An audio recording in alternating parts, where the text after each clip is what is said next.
शिवसेना पक्षाचा शिवसेना चिन्हाचा आणि आमदार अपात्रतेचा निकाल लागेल तेव्हा लागेल, मात्र शिंदेगडला आता नवीन नाव मिळालंय।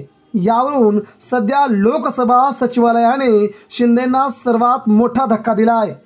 लोकसभा सचिवालयाने शेवटी आपली आपली जागा त्या पक्षांना दाखवल्याचं सध्या संजय राऊत यांनी म्हटलंय। नेमकं काय म्हटलंय लोकसभा सचिवालयाने?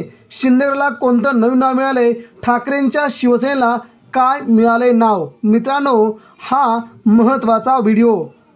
गेल्या 2 वर्षापासून शिवसेना नाव, शिवसेना धनुष्यबाण चिन्ह आणि आमदार अपात्रता प्रकरण सुप्रीम कोर्टामध्ये आहे।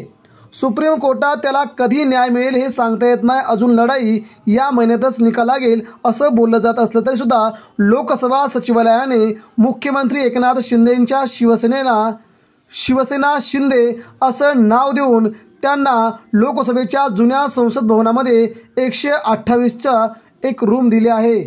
त्या महत्त्वाच्या विधानाने सध्या लोकसभा सचिवालयाने त्यांचं नामकरण शिवसेना शिंदे केलं आहे आणि याची मागणी सध्या शिवसेना शिंदेगडाने केली की आम्हाला शिवसेना शिंदे हे नाव नको आहे, आम्हाला फक्त शिंदे नाव हवं आहे।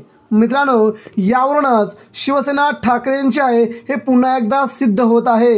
लोकसभा सचिवालय असो, सुप्रीम कोर्ट असो किंवा निवडणूक आयोग असो, या तिघांकडून जेव्हा शिक्कामोर्तब होईल तेव्हा मात्र शिंदेगड पूर्णपणे उद्ध्वस्त झाला असेल। मित्रांनो, यावरून आपणास काय वाटतंय? उद्धव ठाकरेंच्या शिवसेनेला मात्र उद्धव ठाकरेंची शिवसेना असंच नाव मिळालंय। दोन्ही शिवसेनेला बाजूबाजूला ऑफिसेस मिळाले आहेत, त्यामुळे सध्या सगळीकडेच याचा विचार केला जातोय, म्हणजे शिवसेना ठाकरेंची पुन्हा एकदा सिद्ध होतंय। मित्रांनो, आपणास काय वाटतंय? शिंदेगडला शिवसेना शिंदे हे नाव मिळाल्याचं आपणास काय वाटतंय? आपणही प्रतिक्रिया द्या। धन्यवाद।